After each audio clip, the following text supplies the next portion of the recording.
Miles away, in a quiet, secluded restaurant on the outskirts of town, reality was unfolding differently.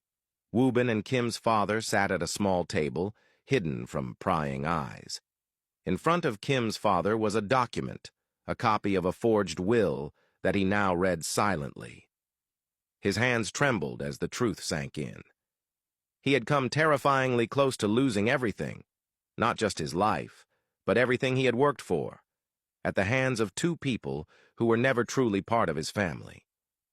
His heart ached at the betrayal, and he struggled to believe the extent of the cruelty that had nearly destroyed him. Woobin watched him with quiet intensity. He explained that the will was a copy he had made. The original needed to be retrieved and reinstated discreetly to avoid suspicion. Kim's father, overwhelmed with emotion, thanked Woobin sincerely for everything he had done, but Woobin remained unmoved. His expression unreadable, he explained that he hadn't done any of it for Kim's father. His actions had been for Kim, his friend, even if only for a brief time. He made it clear that Kim's father needed to remain hidden and let the false news spread. That was the only way the stepmother and her daughter would lower their guard, believing they had succeeded.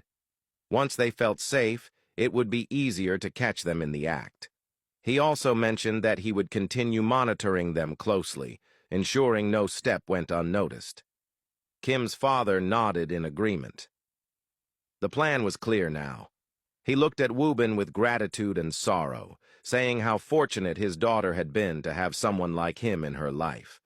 At last, he would be able to give her a proper burial, to lay her to rest in peace. Woobin reminded him to strictly follow the instructions and not reveal himself until the news had circulated fully. He then rose from his seat, stating that he had to return to work, and left without another word. Kim's father sat in silence, watching him leave. A sense of relief began to settle over him, not because the danger had passed, but because justice was now within reach. His daughter would finally be avenged, and the two women who had murdered her and plotted his death would soon face the consequences of their evil. He made a quiet vow to himself.